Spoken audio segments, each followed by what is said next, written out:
Hello and welcome to another episode of the Bitcoin Standard Podcast Seminar. In today's seminar, we are hosting the president of the Mises Institute, Jeff Deist. He is a writer, a public speaker, an advocate for property, markets, and civil society. He previously worked as a longtime advisor and chief of staff to Congressman Ron Paul, for whom he wrote hundreds of articles and speeches. In his years with Dr. Paul, Jeff worked with countless grassroots activists and organizations dedicated to reducing the size and scope of government. Jeff also spent many years as a tax attorney advising private equity clients on mergers and acquisitions, but we won't hold that against him. Jeff, thank you for joining us. All right, Saif, good to see you. So, lots to talk about. First of all, I'll begin by saying, the Mises Institute is a place that I owe an enormous debt of gratitude for. I was one of the people who stumbled upon this blog, the seemingly innocent blog in 2007, 2008, and then just kept digging into the massive, astonishingly large archive of books and blogs and articles that are available there, and have not stopped digging since then. And it has been absolutely life-changing. It's I was a PhD student at Columbia University learning regular mainstream economics, and none of which made any sense. And then you start hearing about Ron Paul making all these crazy speeches that make a lot of sense in a world of politics where politicians are not supposed to make sense. And so you start digging into this guy and you start coming across this incredible website where all these economists make sense. Which is insane. Why would an economist make sense? Economists are supposed to write arcane, esoteric math and pretend like they're engaged in some kind of centuries-long struggle to understand the mathematical foundations of how reality works. But the Mises Institute gave me the idea that economics can make sense. Economics can actually be something that is helpful to understanding the world. The point of economics, and this is really the kind of culture shock you get from reading the Mises Institute, is that before that, when you're studying mainstream economics, the point of learning economics is in trying to understand what these economists are saying.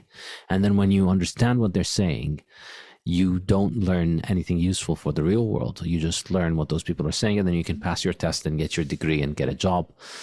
But with the Mises Institute economists, you learn what the world, you use the work of the economist in order to understand the world.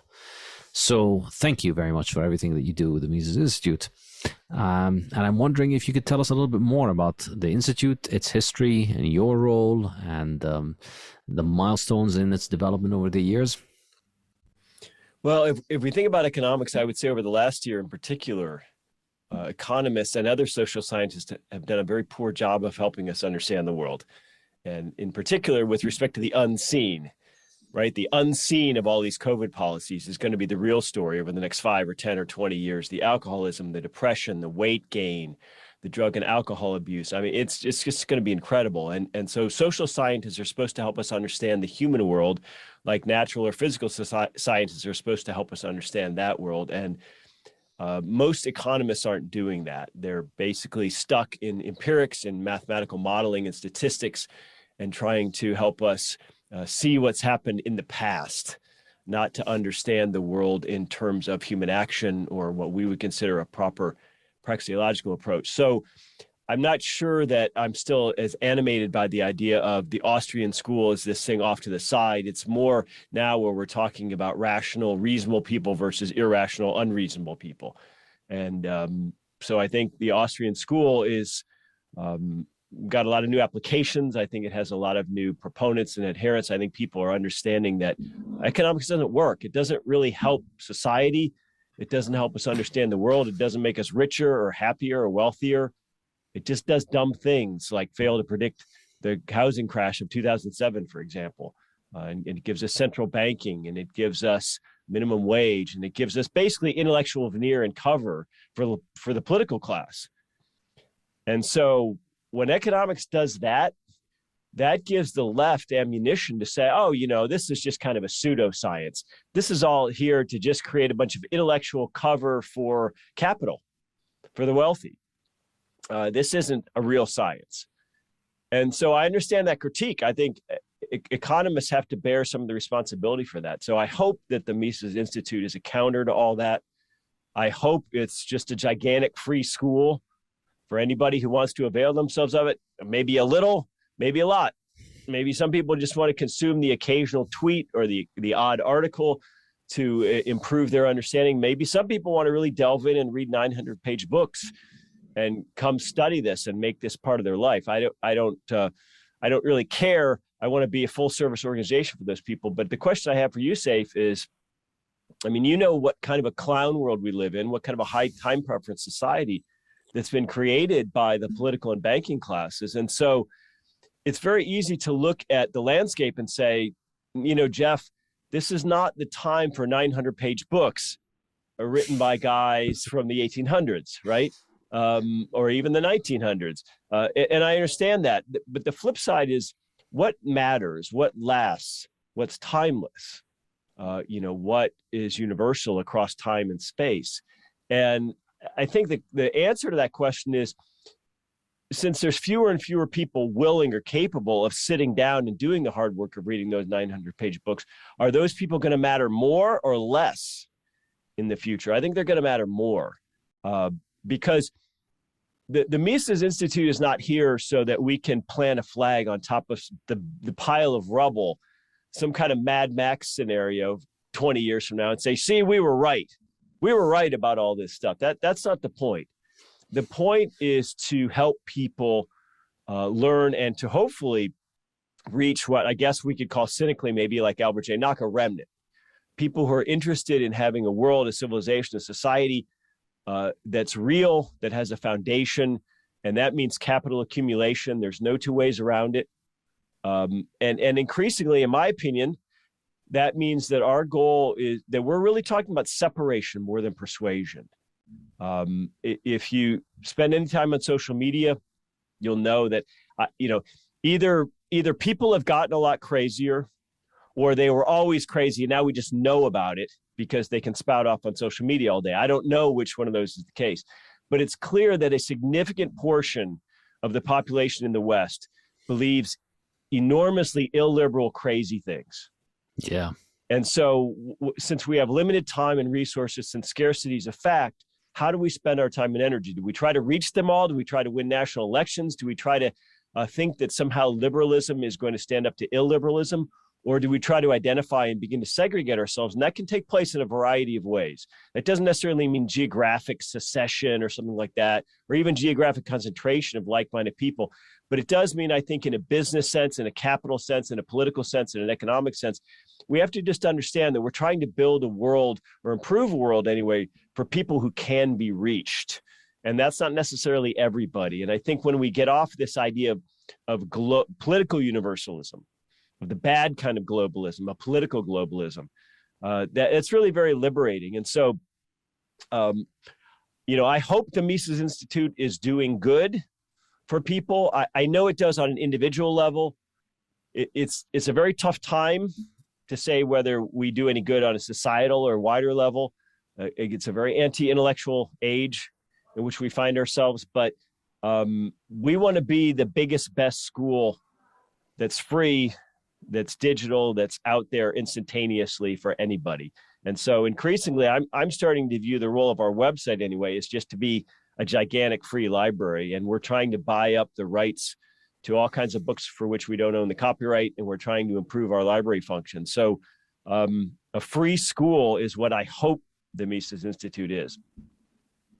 Yeah, it's very much succeeded in that. I think one of the most common initial criticisms people have about libertarians is that they come at it from the perspective of the political system, and then they find out that there's a libertarian political party that is massively hopeless, And then they just think that, well, libertarianism is clearly hopeless. And I think that is completely missing the point, because in my mind, a libertarian political party is going to have to be hopeless, because it's like an atheist branch of Catholicism. It's just not going to make headway in the it's not going to make headway in the Vatican if you start off from the premise that there shouldn't be a Vatican. So, and I think this is the contradiction that a lot of the DC libertarians fall into, and this is why I kind of tend to think of them as in many cases you see like their role is to be the basically the battered wives of the government system. They're there to justify and give excuses to the regime, and basically, they convince themselves that they're being pragmatic in order to try and get concessions from the regime, but in reality, they're actually just helping the regime further its ends and its goals by convincing young people who have radical ideas about freedom that this is completely unrealistic, and you need to get in with the system, and you need to fight at the tiny little margins to get some of these tiny little increasingly extremely inconsequential ideas that people like the Cato Institute fight for. If you look at, for instance, my favorite problem with the Cato Institute is their monetary issues. So they're practically indistinguishable now from run-of-the-mill Keynesians and monetarists. They're pretty much monetarists, and they view Austrians as too radical. People like Mises and Rothbard as being too radical, and then that's why even when something like Bitcoin comes along, they're naturally hostile to it. They've been enormously hostile. All of the, well, maybe not all, but the vast majority of them, well, I'd say all have been hostile to varying degrees. There hasn't, because they're basically conditioned to think of the problem as having to be solved by government. And if only we just had the government put the right people, if only they would take Cato's monetary advisors and put them on the Fed, then we'd have a libertarian free market monetary policy, which is an absurd contradiction of terms that's never going to get anywhere. The whole point of having a Fed is not to have a free market in money. And if you're trying to push free market ideas within the Fed, you're just not going to get anywhere. All that you do, again, is serve to move people away from promising ideas of change like Bitcoin to allying with the regime. And I think this is why there's a lot of parallels, and I think a lot of confluence between people in the Mises Institute and Bitcoiners, that it's the same approach, as you said. If you can't, the best way to have clean water is to separate the clean water pipes from the sewage, and you just need to make a separate place where we can have these ideas, we can think about them, and it's not about achieving results immediately. It's about achieving the correct results, no matter how long it takes. There's always times for 900-page books, and there's always time to think about these things in the long term. And I think people who are not reading 900-page books are still reading 900 pages of 900 different articles in the New York Times, repeating the same stupid talking points over and over and over again. So you could skip these articles and read the 900-page book and come out with a much better perspective. It's a low time preference approach. And coincidentally, it's absolutely striking for me. Like within the Mises crowd, there has been some kind of skepticism of Bitcoin, but overall, it's incomparable to the reaction that you get from the kind of DC libertarian think tanks. It's striking just how reasonable people at the Mises Institute have been. Like I've spoken to Hoppe about it, I've spoken to Joe Salerno about it, I've spoken to you. I haven't spoken to David Gordon, but I know Michael Goldstein spoke to him.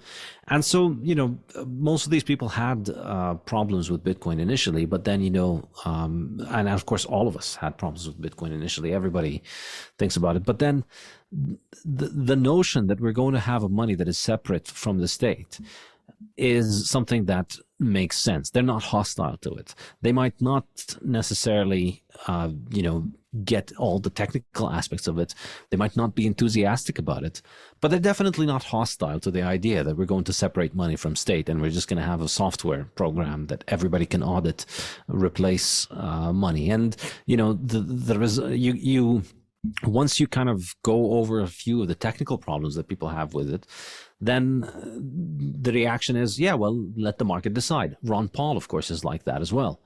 And it's a very different reaction that you get from the kind of regime libertarians who are just coming up with an endless parade of problems that they can't even defend and state eloquently, but they just know that it can't work and it won't work. And ultimately comes down to, well, that's not politically realistic. We need to aim for something that is politically realistic. Well, I think whenever you see someone talking about public policy, so-called, you need to run away from that person. we don't need public policy. That sounds like something you have for cattle. And that absolutely. Especially applies to monetary policy.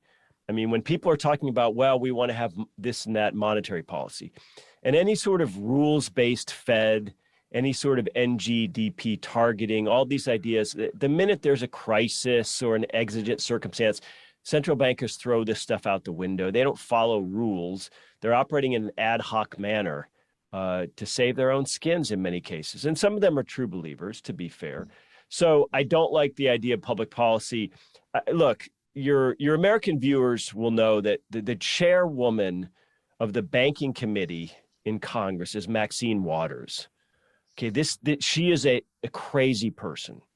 The idea that Cato is going to send somebody over to testify before her committee with some arcane idea about NGDP targeting is just laughable. She's just going to say, well, we need, cheaper loans for low-income people. I mean, this is where politics and economics should never, ever mix. And actually, I went back last night because I wanted to think about not 900-page books, but 300-page books, in particular, Nation, State, and Economy and Liberalism, which Mises wrote in the interwar years, which are more political tracts about liberalism per se.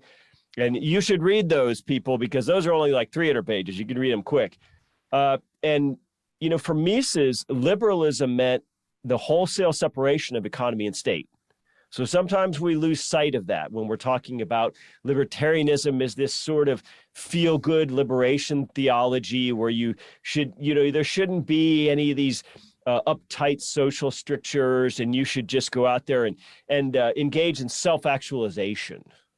That's sort of what liberalism and now libertarianism has become in the West. And that's not what it was about for Mises at all. It was about a rigid separation of property and state, of economic and state. And also, if you go back and look at that one paragraph in liberalism, which makes a lot of libertarians squirm, is when he says, if I had to distill the entire liberal program, of course, he's using liberal in the 19th century idea, it would have to be a single word: property.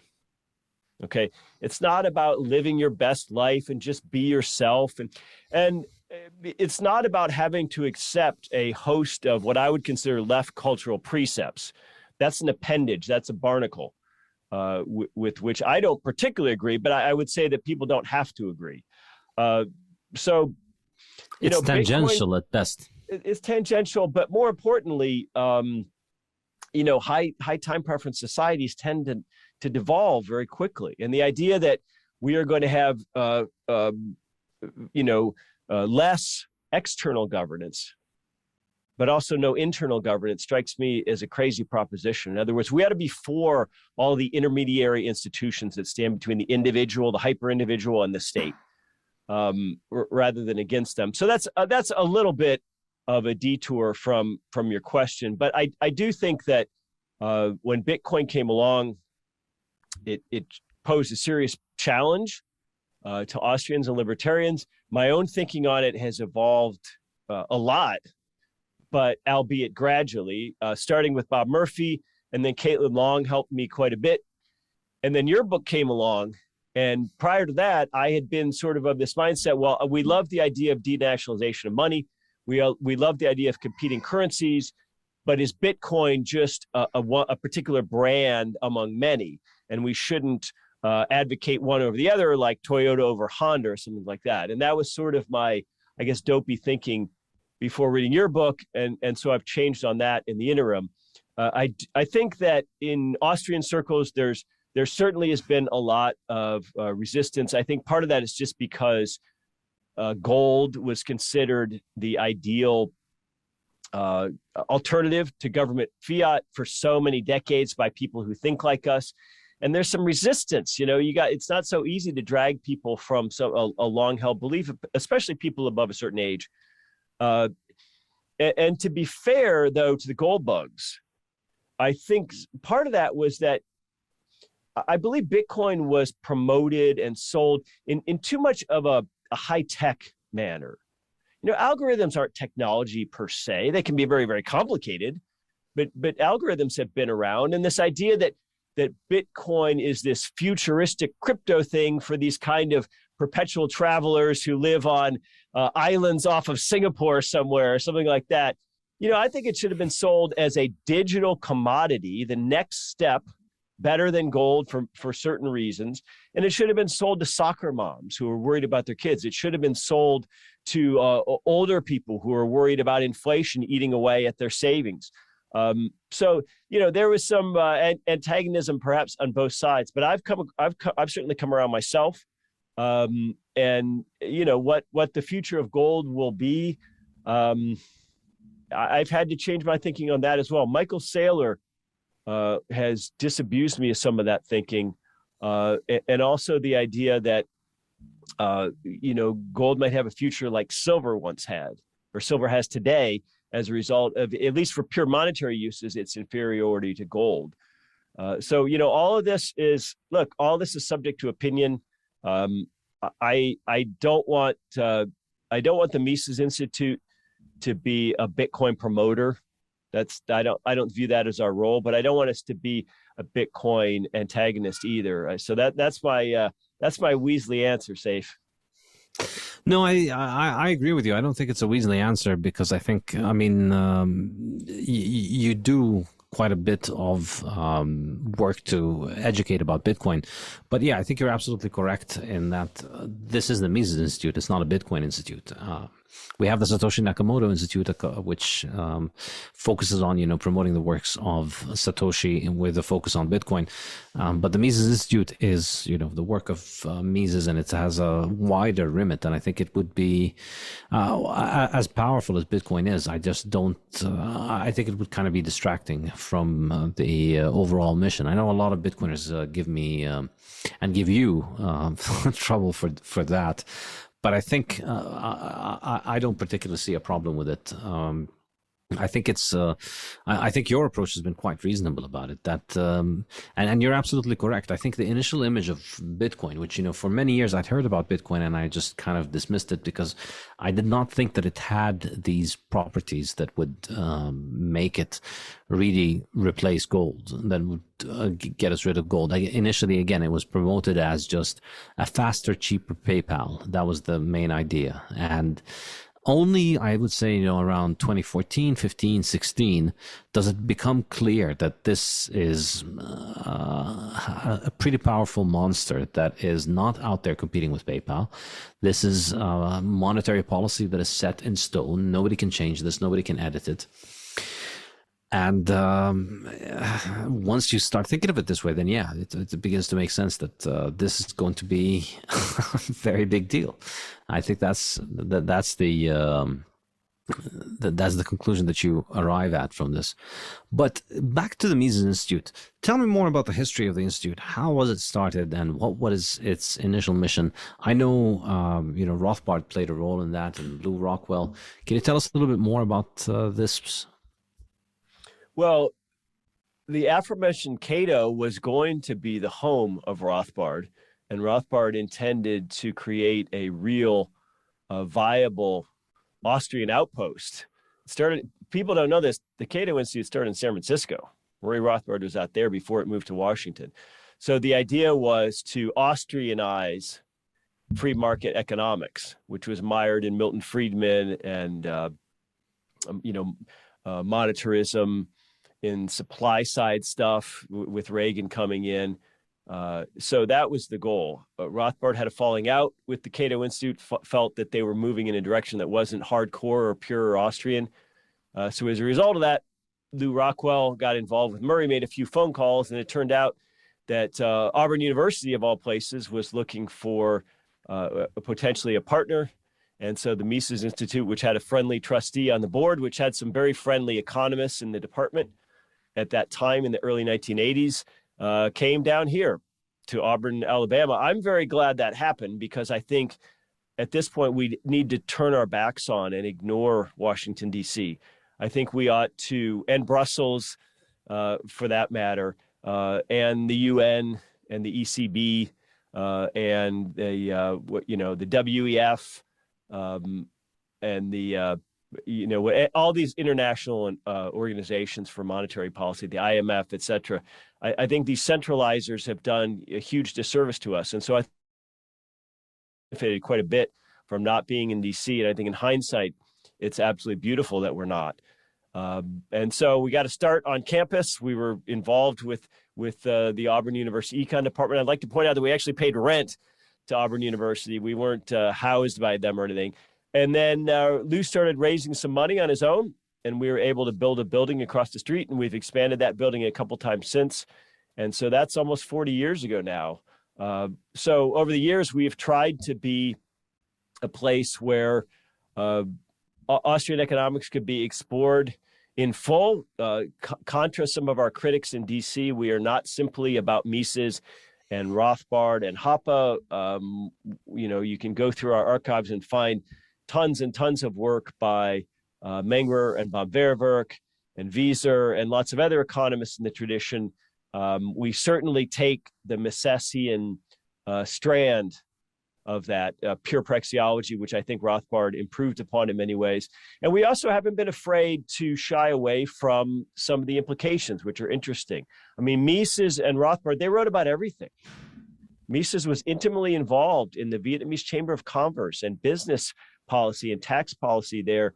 We've never shied away from considering the full implications, let's say, of pure praxeology, of anti-empiricism. We've never shied away from considering the implications, which I think are in Mises's books, Liberalism and Nation-State Economy, of secession and breakaway movements and radical decentralization. We've never been afraid of the secession word. We've never been afraid of openly discussing and considering the ramifications of pure anarcho-capitalism, of statelessness, of how could defense, how could police and legal services be provided on the marketplace? Do we really need minimal government? We've never been afraid to discuss whether democracy is a good thing or whether that's a bad thing. Is that the only way to organize society? Is that the final and fullest expression in the West in the 20th and now 21st century?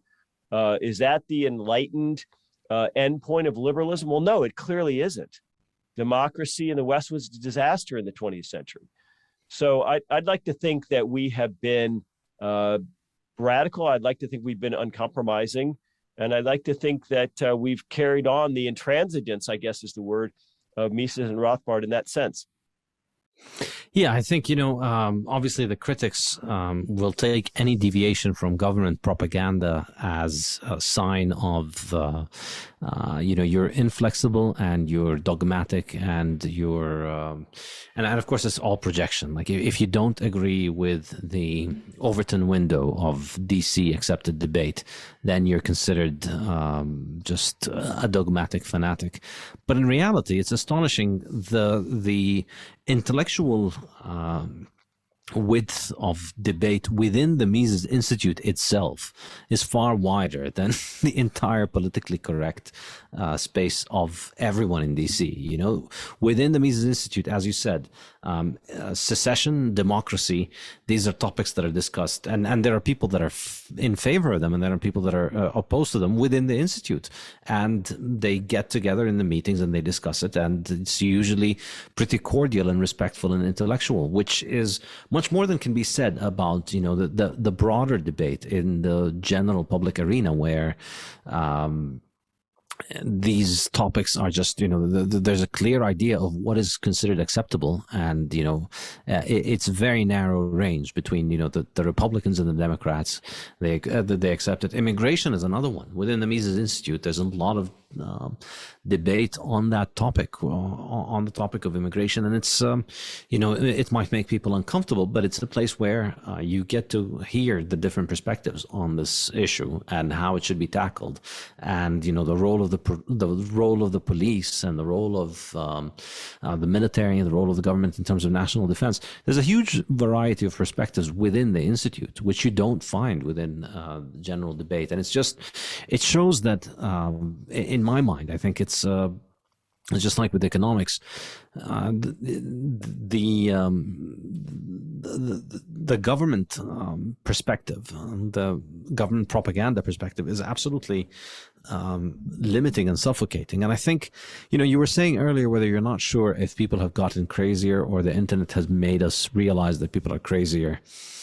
I think no, people have definitely gotten crazier. I think the terms of public debate have been definitely moved into the realm of insanity, particularly in the last 20 months or so. I mean, since the whole coronavirus situation started, the world has truly, truly gone mad. Like, I mean, it's absolutely insane. Nobody could have.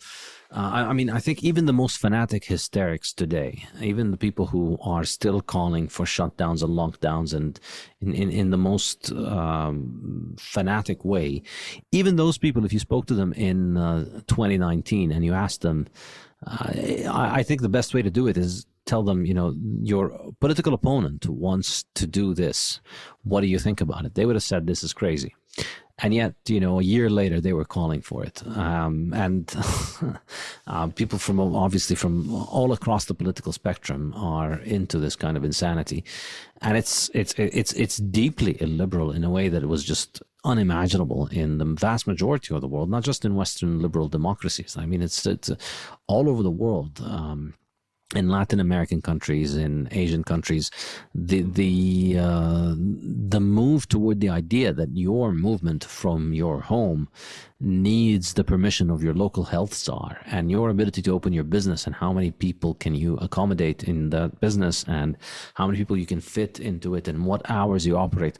All of that stuff has just become the purview of somebody who's unelected and whose only credential is the fact that they have been basically brought up by the global public health mafia. This is completely insane. I think it's crazy beyond anything that we've seen. And I think every era likes to think that what they're witnessing is special, but I mean, this really is special. I try and always be cognizant of that. Maybe we're just not special. It's just we're young and we're witnessing the world for the first time, and we're coming to. But no, this has never happened. Like we've never had anything. We've never imagined anything like this. I mean, all the public health people before 2020. They discussed, the possibilities of different pandemics. And even in the cases where things were far deadlier than this was never a strategy. Total lockdown of the population was never considered a viable strategy. It was ineffective. They knew it would be ineffective, and it is ineffective, and it has proven ineffective. And they knew that it would be massively destructive in a way that would cause far more harm than whatever the disease can do. And this is exactly what we're seeing. And I think it's to your great credit that from day one, the Mises Institute was very clear on this. I mean, you clearly are not taking Bill Gates money and not taking World Health Organization money, because everywhere else is being funded by these criminal organizations, and everywhere else suddenly was, they were getting their marching orders in sync. And one day you'd wake up and everybody wants you to stay home. And then the next day, everybody wants you to wear a diaper on your face. And then the next day, everybody wants you to not take these medicines, which are proven to be effective because, the science says that we shouldn't take them, and they're not effective. And it's just everybody's singing to the same tune. And yet the Mises Institute from day one, you did it, and Ryan McMacken did it. You just said, no, this is insane. End the shutdowns. People can make their own decisions. It's amazing. I think it's amazing, just this basis in the liberal tradition, the old liberal tradition, the 19th century liberalism, is just, it's like a vaccination against brain damage from the media. It doesn't matter how insane the propaganda gets. It doesn't matter how many videos of people falling over in China you see on your TV. You've taken your Mises shots. You've done your 900-page books, and it's not gonna fly that, oh my God, that's scary, so let's just lock everybody up and arrest people for going to work. Only people who have the mental clarity of the Mises Institute were able to maintain that kind of framework. And Bitcoiners, I should say, like Bitcoiners had Bitcoiners from early on were some of the very few people who were calling this out. And, I personally got a lot of abuse from a lot of idiots. And I'm very happy about it now, because I've managed to eliminate an enormous number of deadweight and idiots from my life because of this. And but back in March 2020, it was extremely rare for anybody to say, "Nope, I don't think you should force people to stay home." Well, it reminds me now, looking back on that month or so, it reminds me of the period right after 9/11 in America, where there was this sort of sinking feeling in our stomachs, but it wasn't about the virus. It was about what our government might do in response to the virus. And so that was very similar to 9/11. Looking back, I think that this may be worse than the Bush-Cheney-Ashcroft global war on terror. I think the government response to COVID, well, first of all, it was near universal across the globe. So that's one difference, is we've never had this kind of coordinated state policy across the globe. We didn't have that with the Spanish flu. We didn't have that in a couple of world wars. So that's different. Everything's instantaneous now. And we've seen that the West's hegemony, it's imperialism. What we really should view it as almost neo-colonialism, which is that the West makes these decisions and the rest of the world follows suit. This is not a healthy situation. We have 200 odd countries on this planet. They all ought to, have policies based on their internal sovereign decision making. As far as I'm concerned, I'd like to see 1,000 countries or 10,000 countries. So that was very scary. That was a very scary time. And looking back on it, I'm about as cynical, I guess, as anybody with respect to politics and the managerial state, the bureaucratic state, which Trump couldn't control. Electing him did nothing, and which I'm sure Biden doesn't control either. But the fact that they've managed to keep it going this long, that they've managed to change the narrative this many times, 2 weeks, flatten the curve, get this first shot, do this, do that.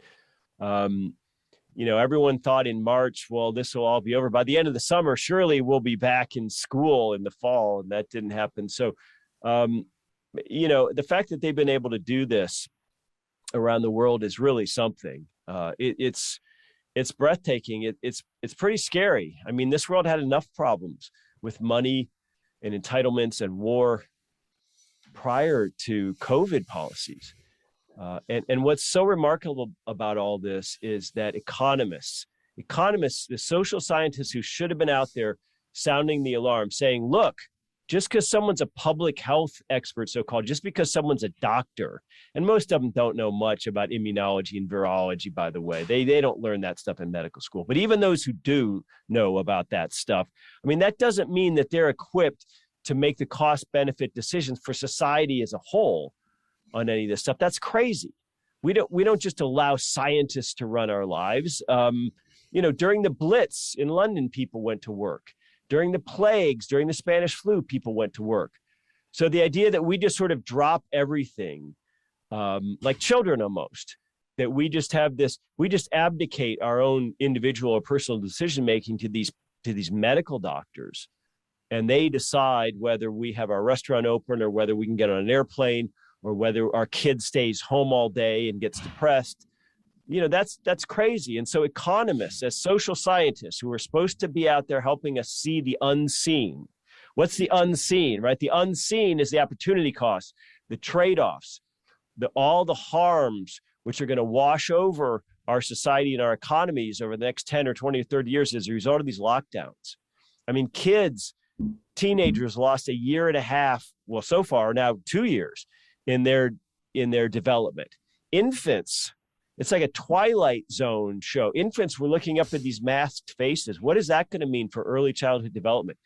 How many people gain 20 or 30 pounds? And how do you measure that across an economy, across time, with early death and all the diabetes, all the things that come as a result of obesity? Alcoholism, drug abuse, depression, spousal abuse, all of these things, all of these unseen things that are very hard to measure. You have to weigh these up against these people like Fauci are saying, look, if everyone had just been out doing what they were doing, we would have had millions of deaths. Not sure that that's true, but even if it were true, we would have to understand the trade-offs. And this is where economists failed us. Economists should have been asserting themselves 2 years ago and saying, hey, hold on, we need to talk about the unseen. This was truly the most astounding part of this entire insanity for me, and we've had one economist from the London School of Economics on our podcast before, Paul Freiters, and he's an empirical economist, very not Austrian, all about numbers.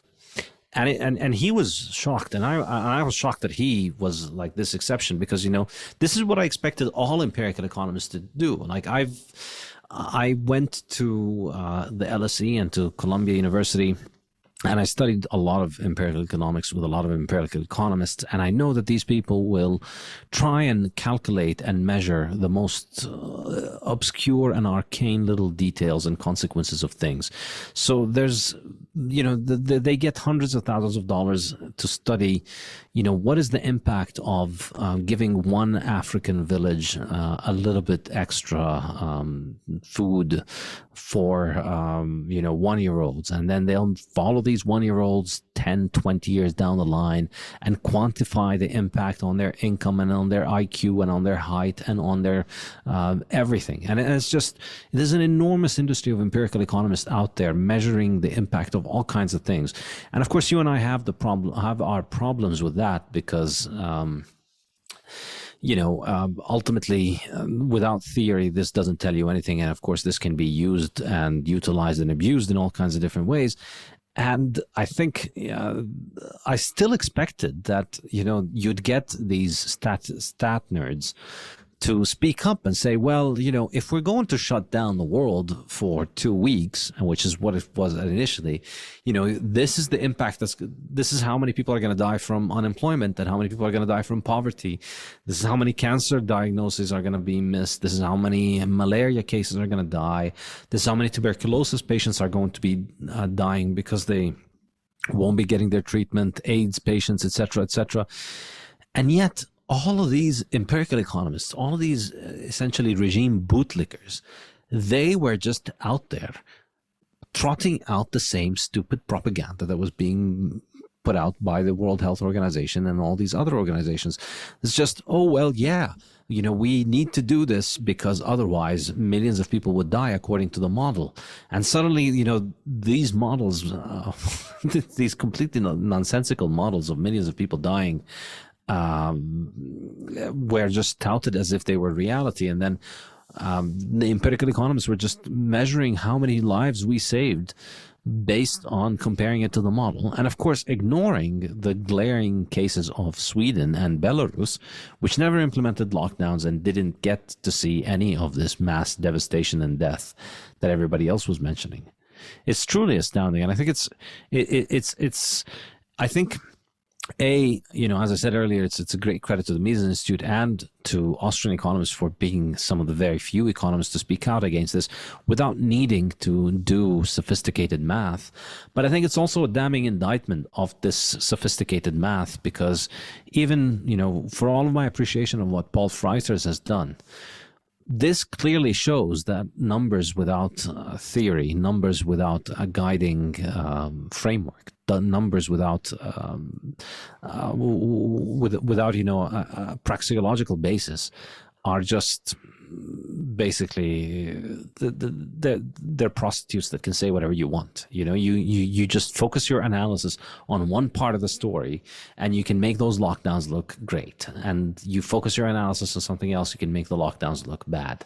And that's why these economists are so easy to manipulate. And empirical economists, they're so easy to get to say all of these nonsensical things because you just fund the questions that you want. You fund them to look into the numbers that you want to look at. So you make assumptions about how much staying at home has saved lives, and then they can go and spend another 2 years running regressions and analyses to tell you how much lives were saved, and they don't have to look at the unseen. So just simply conceptualizing the unseen without any numbers is far more powerful and far more useful than all of the sophisticated mathematics that you could deploy when you are funded to ignore the unseen. Well, you bring up Africa. I think there's this idea in the West that we're simply rich, and all this material wealth that surrounds us will organize itself regardless of what we do policy-wise, regardless of incentives, and then we don't have to worry about it. And so we can shut down supply chain for a year or two, and that this would, we can tell people they don't have to go to work. We can give employers PPP loans to make payroll without producing the good or service that they normally produce. We can tell people they don't have to pay their rent. And all these things are just costless. I think the average American at this point just thinks these things are costless because, the government just has the money and we can just do this forever and ever. And the analogy I like is if you go to a financial planner, for example, and talk about what your retirement might look like if you begin saving money, well, back when you could save money, when there were interest rates, saving money in your 20s, as opposed to starting in your 30s or 40s, and the cumulative effect of compounding interest and how much better off you'd be. So what do we think that this means for capital accumulation across the world in terms of our future prosperity when we shut things down for a year or two? What is that? How do we measure that over time? We'll never know, I suppose. But what strikes me more than anything is this acceptance by people in the West that this is costless. And the left loved it because the left says, everyone's working these crappy jobs, like you got to go work at Subway for $8-10 an hour, and these jobs aren't fulfilling or meaningful. And this is great because finally we sent everybody home, and finally the workers have some bargaining power in the labor management relationship, and they're never going back to these jobs. These jobs are terrible. And of course, as you know, Saif, employers of all sorts are really struggling right now to fill jobs really across the board, but certainly at retail or more minimum wage type jobs, fast food, that sort of thing. And so the left love this. They love this idea of a reset because they think wealth exists almost as a fixed part of nature, rather than wealth being something that millions of people have to get up every day and strive to produce. It's an ongoing thing. We just think that electricity and hot and cold running water and a Starbucks on every corner and everything works and there's cars and planes, all that. We think that this just organizes itself without respect to incentive. And that's the most dangerous mythology of the COVID shutdowns, is that we can get by without production. Yes, and I think it's the left, but it's also the fiat world. This is fiat par excellence. This is the world of people who just think that government can dictate those things. The reason we have all of these things working, the reason you walk into a house that is protected from the elements and that has electricity and has all of these amazing devices is because the government passed a law and said houses should be like that. They don't understand the amount of work that went into it, and it's just. For me, like the crowning glory of this kind of mental dysfunction is when people tell you, well, now, what do you Bitcoiners suggest to do if we had an economy that was running on Bitcoin? How would you shut down the world on a Bitcoin economy if you couldn't print money and hand it out to people? Checkmate Bitcoiners.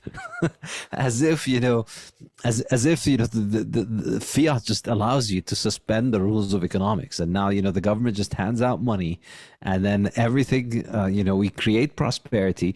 Uber Eats still shows up outside your door, and you still keep getting the food, and, your economy will continue to work and hum along seamlessly for the next decade because the government is just printing money while you're protected. Well, in a cruel, hard money economy, if you had gold or Bitcoin and you had those evil Austrian economists in charge, then the government couldn't protect you by printing money, and you'd have to go out and actually work in order to produce those things. It's such an insane way of looking at the world, but it really is fiat. It's the fiat viewpoint. It's something I discuss in detail in the fiat standard because it's exactly what fiat allows people to think, because you look around and it's just the government is constantly able to give things for free, take things for free, make things for free. It's always the case that we can just get whatever we want. Do we want to make Afghanistan into a modern democracy? Just print a bunch of money and go to Afghanistan. You want to make Iraq into a modern democracy? Same thing. Whatever it is that you want, you can just print money and get it. And the only limit, the only restraint is just getting the political will to do it. And that's MMT. This is now a school of thought, if we could use that word. But this is a school of thought, and with a growing number of people who subscribe to it, particularly among young people, because the younger you are, the more you've lived in this clown fiat world where economic reality is dictated from above rather than as a result of work. And that's the mentality of it's easy to poke fun at the left, of course, and I'm always up for poking fun at the left, but I think what's really amazing is how many people in finance think like that. How many people who work in fiat finance think like this. One of the most remarkable, of course, is Nassim Taleb, who's just completely lost his mind on this issue, and is just has absolutely no conception of how an economy works, and it just thinks. And just yesterday, with this new variant hysteria, his buddy in the World Economic Forum, I think Yanir Bayram, whatever that idiot's name is, he was saying, oh, well, new variant means new epidemic. We need all the restrictions reinstated from day one. And Nassim was just retweeting him saying, yep, he's learned nothing from the last 2 years. We just need to go and implement all of this, because in his world, and in a world of a lot of people who work in finance, money is just numbers on your Bloomberg terminal. And it's just, the economy is just you sitting there and gambling whether you're going to get a green candle or a red candle, and you make money on that. And of course, in Nassim's case, he doesn't even trade. He just writes books about trading and pretends to be trading and never shows what he does. But it's just a game, it's like a video game. There's no actual resources. There's no capital. And nobody discusses this issue that you have pointed out, which is the impact of capital on capital accumulation. What's the world going to look like in 5 years' time when, when the things that we count on today needed to have been invested in, today in order for them to serve us in 5 years' time? The grids and the airplanes and the transportation and infrastructure, all of that stuff that we need 5, 10, 15 years ago, 15 years from now, needed to have been invested in today. But who's investing in that stuff today? We're shortening the cycle of production, and production is becoming more and more instantaneous, and investment is becoming more and more short term because of all of the inflation and because of all of the disincentives for work and production. Yeah, talk about inflation. I mean, little old ladies have to go out and chase yield instead of getting paid 5 or 7% on just being thrifty throughout their lives when they get old. So that's not good. And that's, I think, props up a lot of the tech stocks, is people looking for yields. But this idea that things are costless, yes, there are certainly people in finance, people on the right, who think that economies can just be commanded or engineered, that goods and services can be summoned or legislated into existence. At some point, I just don't know what to say to people who don't understand that more money and credit does not equal more goods and services in society, that production has to precede consumption. At some point, this just becomes, I think, too tedious. it's interesting that in the face of COVID, much like any other, a natural disaster, a terrorist event like 9/11, a war breaking out, in any of these kind of uncertain times, it's interesting that fiscal and monetary policy immediately shifts into doing exactly opposite of what humans want to do naturally. These should be deflationary events. You point out in your new book, I'm about halfway through it, Hutt wrote this interesting article called The Yield from Money Held. What does it mean when people hoard money, when they just keep cash balances? Well, whenever there is uncertainty in the world, and there certainly was uncertainty in the world in March of 2020, people didn't know if they were going to lose their jobs. People didn't know if millions of people were going to die. People didn't know what COVID was. Okay. Whenever there's that kind of uncertainty in the world, people immediately begin increasing their cash balances, because cash is the best thing to have in an uncertain time, as opposed to something that's tied up like real estate or stocks, which may be less liquid. And so Hoppe wrote an article called The Yield from Money Held Reconsidered, which is about Hutt's article. And he talks about all the socially beneficial things that happen when people hoard money, so-called. And a lot of the free market types, disagree with this. They think money has to circulate. We have to worry about velocity, and money needs to move around like we're watching a pinball game or something. Well, no, when people hold money, first of all, it gives them the flexibility to perhaps move if they had to rent a new apartment, to perhaps survive for a few months if they lost their job. There's a reason why they hold money for their own benefit when times are uncertain. But more broadly, okay, that increases everybody else's purchasing power, because that money is sort of taken out of the purchasing economy for at least temporarily. And so that's deflationary in effect, which is exactly what we want to see when we have what I would consider wildly overheated markets due to monetary policy, monetary expansion. I mean, we want to see prices fall when production falls and savings increase. And yet everything our politicians do, everything our central bankers do, is designed to fight this natural tendency. We need to stimulate. We need to create demand. Everything's about demand, consumption. And so we need to create more money and credit on the monetary side. On the fiscal side, we need to flood people with, not even tax dollars, but newly created dollars to get them to, pay their rent or pay their employees, or go buy a new car. That's just what, we all need to get brand new $50,000 Ford F-150s. That's what we should do when we're thinking that the economy is really soft, this is a dangerous time, and I might lose my job.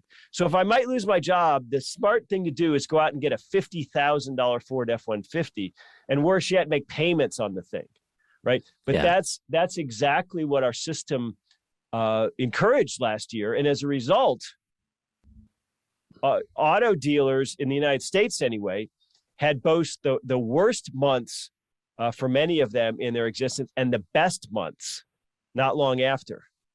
So that's an example. That's a real world clown example of what happens when you muck around with people's natural inclinations during a crisis. Yeah, it's really remarkable. I mean, people will say, well, how can the government won't be printing money in a hard money economy? Well, yes, they won't be printing money, but if there is a disaster, a real disaster, let's say there's a massive natural disaster or a world war or whatever, yes, a lot of economic disruption will happen. Free markets obviously can't protect you from earthquakes, but they can ameliorate that, because they're going to mean that, people are going to stop spending money on useless stuff, and people are not going to spend money on things that they don't need. So what's that going to do is that, if you were planning on buying a new car this year, you won't do it. You're going to save your money, because who knows, maybe you'll lose your job. And so what happens is the price of cars falls. What you want to buy, the only thing that you do want to buy is money. You want to hold on to your money. So the price of money basically rises. So you don't need the government to print money and hand it to everybody. Everybody's cash balances appreciate in real terms.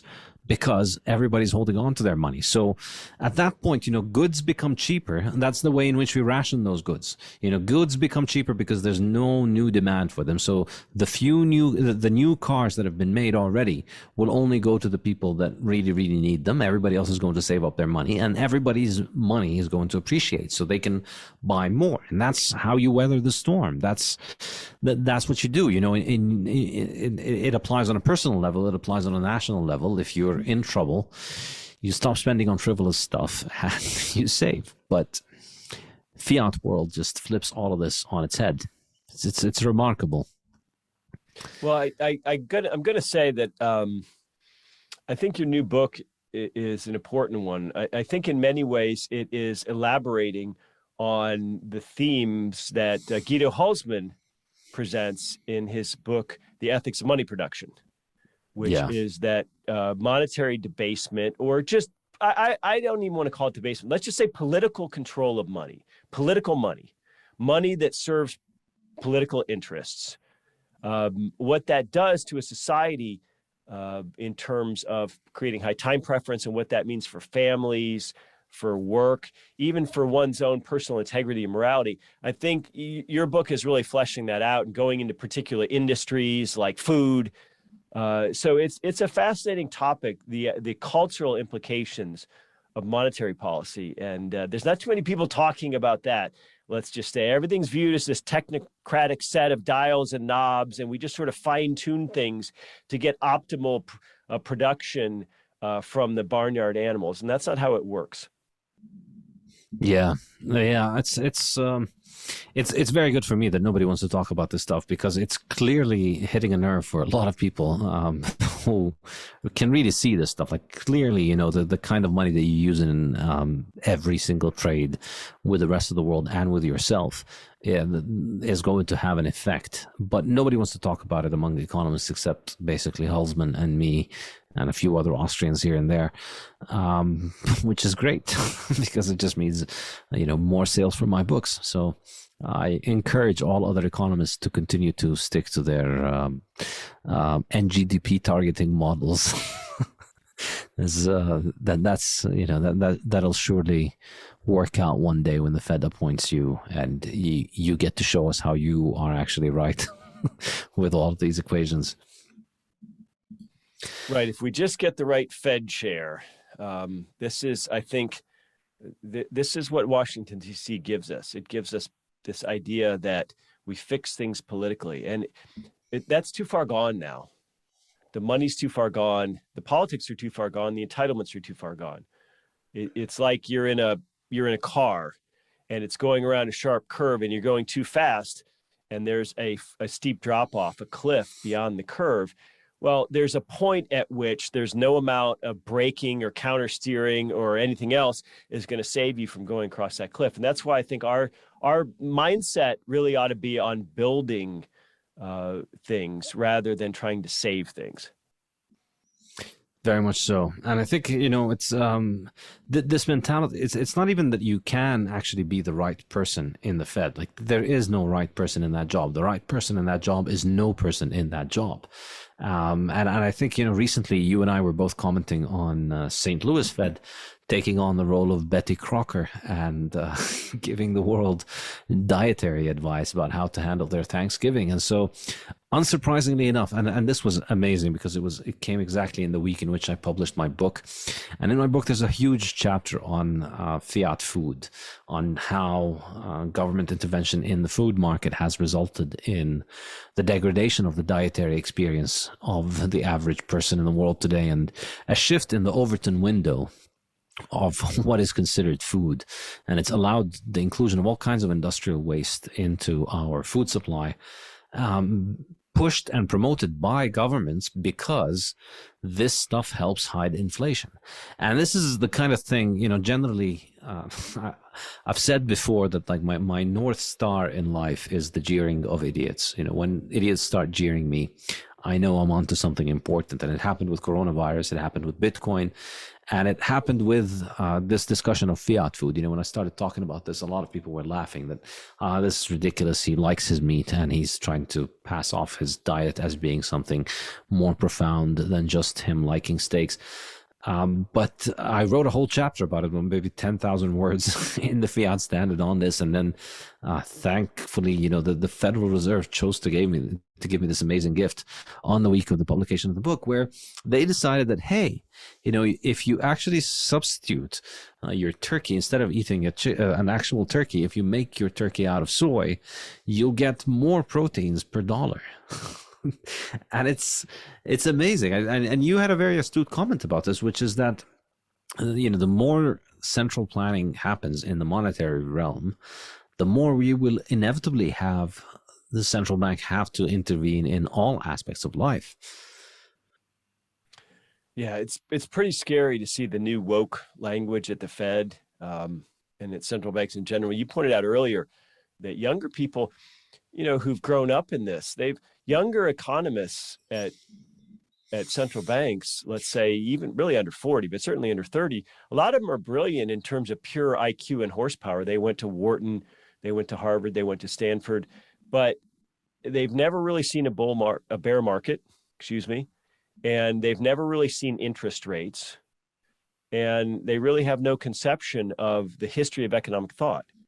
So they don't really even know much about Marx and Keynes and Samuelson, much less what came before that, the Austrians, the Spanish scholastics, so Adam Smith. So it's almost like you take them and drop them on an island with no information about how they got there. And so I think that's very, very dangerous, because it creates this army of young quants, these young, brilliant people who think that they can engineer things, they can engineer outcomes, and that they can make humans respond, I guess, in the ways that they want them to. That's what scares me. And we've seen a lot of this the last couple of years, that central banks need to fight sexism, they need to fight racism, they need to help us achieve some sort of justice in society. And most importantly, maybe they need to help us with this amorphous idea of climate change. That's a real shift, you know, that would shock the ghost of Paul Volcker. And, I guess that's just part and parcel of the world we live in now, where everything has been so politicized that they're able to make this stuff seem non-political, right? Well, of course, everyone wants to fight climate change. That's not a political perspective. That just is being a good person who wants to leave the earth intact for future generations. Well, we already had that. Teddy Roosevelt had that. It was called being a conservationist, right? We don't need central bankers from Wharton to tell us this. And when they do start telling us this, when they're losing the plot like that, it strikes me that we're in very dangerous waters, because there's real problems they ought to be dealing with respect to the dollar. And at least if you believe their Twitter feed, they're not doing that. No, it's amazing, because the statistics constantly show that there is no problem of inflation. All right, there's a little bit of transitory inflation maybe here and there, and it's because of supply chain issues and the climate crisis and this and this and that. But it's reached Soviet levels of propaganda now, where people are visibly suffering. Prices are massively going up. Supply chains are disrupted because nobody's working, because everybody's getting paid to sit at home. Economic production is being destroyed. Prices are going up. Money's being printed and handed out like confetti. And, economic production is essentially falling apart. But they're covering up with their amazing empirical, magical statistics. And then they believe their own bullshit, in a sense that, well, look, we can manage the pandemic, we've saved the world from the virus, we've printed all this money, and we didn't cause inflation. So what else can we fix? Well, let's fix people's diets by feeding them soy, and let's fix the climate by stopping the production of cows and replacing cows with soy, as if grazing animals are ruining the planet. But all of these monocropping mass facilities where they're just destroying the soil and killing everything on it in order to grow these disgusting crops. That's somehow that's how you take care of the planet. It's just it's Soviet levels of delusion and propaganda, and they believe their own nonsense about it being successful. And so there's no limit to how far this is going to go. And I think, as you're absolutely correct on the climate change, it's another thing that I keep harping on about, and people mock me and laugh at me and tell me you're being crazy. But carbon dioxide is an essential component of every living organism on Earth. There are no living things that don't contain carbon dioxide. And so if you're able to control carbon dioxide under whatever stupid pretense you come up with, you're able to control all of life. And this is an enormous, enormous step forward for central planners around the world. I think it's absolutely mind-boggling to imagine that they want to control how much carbon dioxide is being emitted all over the world. It's insane. And it's and to go back to the Fiat standard, I spend part of the book in the middle part talking about Fiat life. I talk about energy and I talk about food. And I discuss how in the 1970s, the central bank's monetary policy, which led to inflation, also led to central banks and governments all over the world trying to promote these alternative sources of nutrition and energy because they were cheaper. And so they were very happy to support and subsidize and promote all kinds of idiotic pseudoscience that tells you, meat is bad for you and you should eat soy because that's how you stay healthy, and that meat is bad for the planet and fossil fuels are bad for the planet, and that, the future is eat soy and rely on wind and solar energy. And of course, if you do that, there's no inflation because these things are far cheaper to produce. But of course, they're far inferior. If you live off of solar and wind, you live like your ancestors lived 500 years ago. Definitely keeps the CPI down, but also makes surviving the winter much harder, and also means no transportation, and also means you're going to have to live in a much tinier house to keep it warm. And I think we're witnessing the world head towards that now. We're seeing a revival of these 1970s memes. They never left us because inflation never left us. But now we're seeing it really being pushed very aggressively.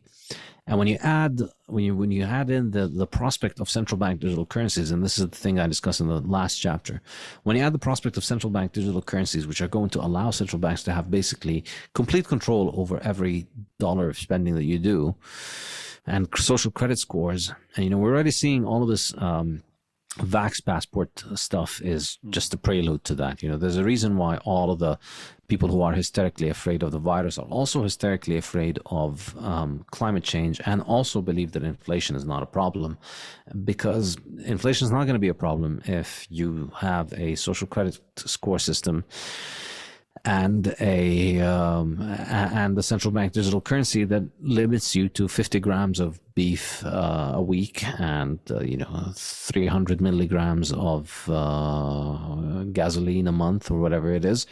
When you're going to have rationing Soviet style done through your iPhone, and you're entirely dependent on delivery to your house, and you're not going to be able to afford a big house. Everybody's going to move into these tiny little bug pods where they're going to stay home all the time with Mark Zuckerberg's headset on their face to get to experience life through the headset.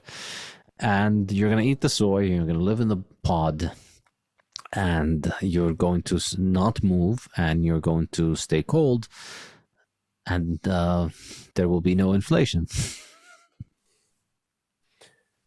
Well, I'll give you an anecdote on that. I was recently in Texas, and my wife and I visited a little chain taco place, and at the bottom of the menu, they had a couple of Beyond Beef offerings. In other words, fake meat. I've never had fake meat in a taco, but anyway, we asked the guy, "Does anybody ever order that?" And he said no. So that I'll leave you with that hopeful note. Maybe Beyond Beef is not going to make it. Yeah, well, I'm pretty sure nobody orders that stuff willingly. I mean, even the people who, even like the real fanatic vegans and vegetarians, they don't like that stuff. They believe that they can get their nutrition from just eating whole foods and fruits and plants and just eating fresh plants. They don't really like this. Well, I shouldn't generalize, but a lot of them don't like this stuff. They're mistaken, I think, in imagining they can get their nutrition from whole foods, from whole plant foods. But they'd also be mistaken if they imagine they could get their nutrition from this. Yeah, nobody eats this, which I think, on the one hand, it's encouraging.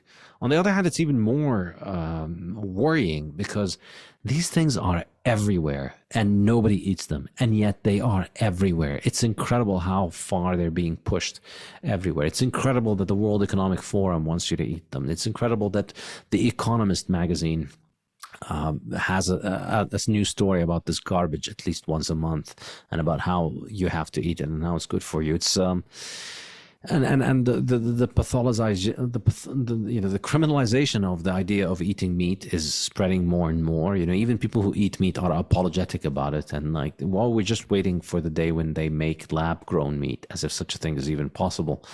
But that's what it's going to be. One day they're going to just mix in some bugs with some of these soy burgers into a new formula and tell you, oh, we grew this in a lab and here's your lab grown meat. And it's being normalized. And I can see how, with increasing poverty and inflation, people are just gonna have to eat it because there are no alternatives. And of course, the way that Fiat Food gets in most commonly is through schools. That's where it is. And then we're already seeing all over the world, schools are heading towards this. Of course, it's cost cutting, but they're packaging it in stupid climate propaganda nonsense.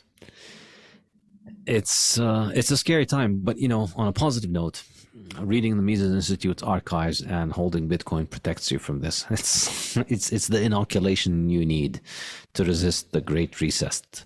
I think if you're still stuck in the fiat world, you're going to have to eat the bugs and the soy. Bitcoin is your only option. You're going to need to buy Bitcoin and hold on to it for a long time and accumulate as much as you can in order to be able to eat meat tomorrow.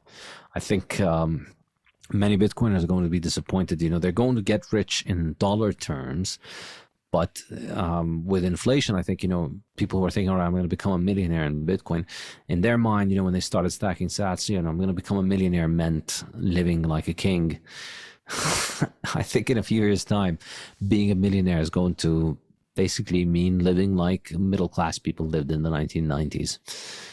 You're able to afford a steak, you're able to afford to eat meat and to have a car and drive around and have a house with separate rooms. That's going to be millionaire status, basically. Well, I hope that's not true, but I'm fearful that it is true.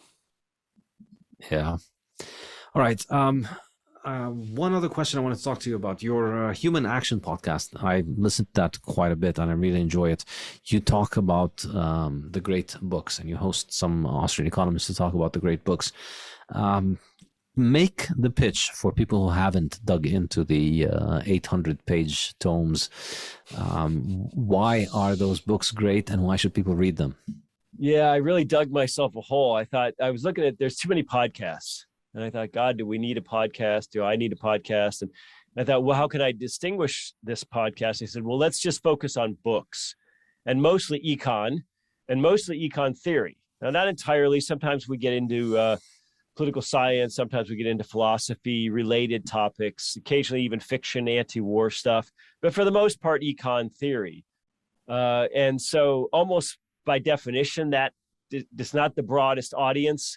So it's tough in the sense that, every week people want to hear about current events. They want to hear a podcast about, the Kyle Rittenhouse trial or something like that. So I didn't exactly create the most popular platform just for starters. But the good news is that they seem to like the show. People who do listen pretty religiously. And look, my pitch is this, is if you're not going to read that book, this is the Cliff Notes. Right. It's like watching the movie instead of reading the book. You might get a short and dirty version of it. And in some cases, it might inspire you to actually go out and read it.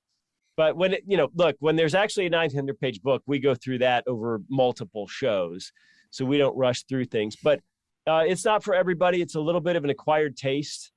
And, hopefully we're just keeping these books alive. And hopefully you could go back and listen to one of these podcasts 5 or 10 years from now, and it'll still have value, which I think is not true of a lot of podcasts. So it's sort of the tortoise and the hare. I always try to ask myself with respect to the Mises Institute is what has value and what lasts. And so I don't know how these podcasts will look 5 or 10 years from now, but those books will still be here, and our explanations of them or our elucidation of them will still be here. So if people are interested, follow me on Twitter. I'd love for you to check out the podcast. All right. We have a couple of questions. Felipe wants to ask you on the regression theorem. Felipe, you want to go ahead? Hi, Jeff. Thank you for coming on the podcast. Really enjoyed the Human Action podcast and recommend it to everyone, especially the discussion of books and the guests with all the wealth of knowledge that they bring. But my question is, what are your thoughts on Bitcoin fitting Mises' regression theorem? Yeah, that's interesting. I've read a few articles on this, a few different thoughts. I guess the question becomes, what is the pre-existing non-monetary use of Bitcoin? What's the value? What's the there other than its quality as, its moneyness? The degrees of moneyness. I like that phrase. And I think it can satisfy it. I think that the immutability of it, the mathematical certainty of it, the tech, all those things combine to give it a there. In other words, the technology itself is in a digital sense like a commodity. It becomes a thing which is visible to all the parties involved, and the fact that it's a digital thing rather than a shiny metal thing ought not, in and of itself, I think, cause this to somehow fail the regression theorem. But again, I think we have to understand, look, Mises did us a huge service. Menger comes along and says, how does money get its value? Well, does it need to be created by government? No, money arises as the most saleable commodity. Great. But then Mises comes along and says, well, why do people value it? Well, they value it because they can trade it for goods and services. Why can they trade it for goods and services? Well, because they value it. Well, that's obviously circular. So how do we solve that? We have to go back earlier in time to try to figure out what gave it value from the beginning. And so whether something is money is really for the marketplace to say. It's not for any one human being to say. It's not for Satoshi to decree, right? It's for the market to decide ultimately. So I think I'm going to punt a little bit. I do think that getting hung up on whether Bitcoin satisfies the regression theorem is missing the point a little bit. In other words, we might not be able to identify the commodification of it, the earlier pre-existing value or use, until we have the benefit of hindsight in terms of its moneyness. But I don't think because it's not a physical commodity in the physical world that disqualifies it from Mises's theorem. Does that answer your question, Felipe? Yeah, perfectly. Yeah, I agree with that entirely. I think people make too much of this idea that it doesn't fit with the regression theorem, when the thrust of the theorem is that you don't need the state to mandate the money. And so anything that has any value can grow into money by acquiring more and more monetary value. And Bitcoin had monetary value before it had, Bitcoin had value before it had monetary value. So people were expending electricity to acquire Bitcoins. even though they had no expectation of paying for their coffee in them and no expectation of selling them. Up until 2010, you basically couldn't sell your Bitcoin for any amount of dollars because nobody wanted to buy Bitcoin. There was no market for it. But then there was a market for buying and selling Bitcoin. But later on, we got the market for using Bitcoin as money. Later on, people first bought Bitcoin and then somebody used it to pay for that pizza. So it seems to fit perfectly fine with Mises' theorem as far as I'm concerned. Chris, you have a question? Yeah. Hey, Jeff, thanks a lot for today. And I'll be doing a lot more digging on your website. I've perused it and come across it, of course, before. But anyway, my question is just a reference, any suggested first book on Austrian economics, something, I can use to Austrian pill. Some people who have not heard of it before, and when I mention it, they kind of go, what in the hell is that? You got a suggestion? Well, yeah, I'm going to suggest you hold out and wait for Per Byland's book that he's writing for us that's coming out in 2022. It's a primer. Some people say primer. I still say primer.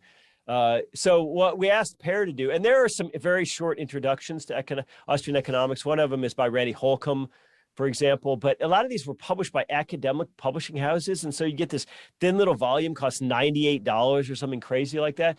So we said, Per, what we want you to do is take Hazlitt's Economics in One Lesson and make that even shorter than that.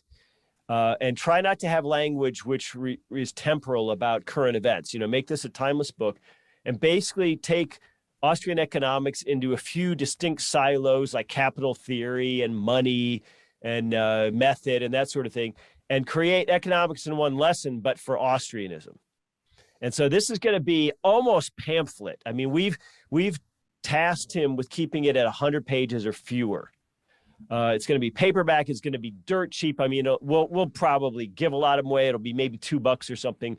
So unlike the stupid academic houses, this book's going to be super accessible. It'll immediately be online in HTML format and free. So that's going to be an exciting project. But in the short term, there's so many. I mean, you could certainly read Hazlitt's Economics in One Lesson. There's nothing better than that. I mean, ping me afterwards. I'll send anybody a box of those. We have hundreds of thousands of those available free. I mean, physical books. I'm happy to send you some. That's as good as any introductory to economics. And I really like Bob Murphy's new book, Understanding Money Mechanics, which is basically, it's all you need to know about money. It is a course in money in one book. So if you read that book, you're going to know more about money and its history and its applications and shadow banking and crypto and all kinds of applications. You'll know more about money, unfortunately, than a lot of economists will. So those would be my two suggestions if you don't want to wait for Per Byland. But poor Per, we've got him under the gun here trying to. It's harder to write a 100-page book than a 500-page book. I think there's no question about that. But it's going to be great. And to anybody listening, just stay tuned for that because we'll send you some. Awesome. Thank you so much. And yep, I have read Economics in One Lesson. I was going to mention that, but I didn't want to give you a leading question. So, and it's good to hear you mention that one. How do you spell Per's name so I can Google him? So Per is a Swede. So his first name's Per, P-E-R, and his last name is Bylund, B-Y-L-U-N-D. He's great on Twitter. Everybody should be following him for sure. Yes, Per's great on Twitter. We should follow him. And we've also had him on the podcast here. One of the earlier episodes, I urge you to go listen to that one. It was a very good discussion of his work. All right. Anybody else have any other questions for Jeff? Well, I see on the side the name of the upcoming book. Well, that's tough. We're trying to crowdsource that name. I'm not sure I want to call it Austrian Economics a primer because that sounds like a one-room schoolhouse in Little House on the Prairie or something. So I'm not sure, but if anybody's got a brilliant idea, title matters a lot. So I want to hear it.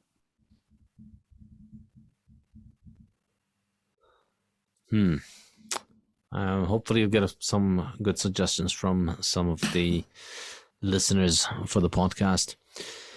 And of course, we should also add, people should follow you on Twitter. Your handle is at Jeff Deist, right? Yes, correct. Yes, and of course the Mises Institute account at Mises. There's a whole bunch of interesting stuff that is always being posted at the Mises Institute. What's another very impressive thing about the Mises Institute is just the consistency. You know, I've been following them on Twitter and on the internet since 2008, and there's a new blog post almost every day. Well, how many blog posts do you do? 3 a week now, or what is it? I'm not sure, more than that. We certainly have 3 to 4 new articles every day. Articles, yeah. As well, yeah. Yeah, just constantly churning out articles, and it's just constantly, reliably high quality analysis.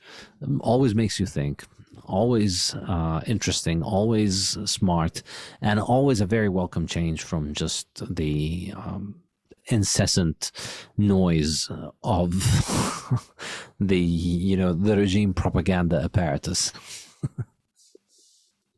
Yeah, absolutely. Thank you for that, Saif. Thank you, Jeff. It has been an absolute pleasure having you over, and we will do this some more, I'm sure, or in the future, and I'll be over in your podcast as well. Well, thank you, Saif, for having me. Cheers. Have a good day. Bye-bye.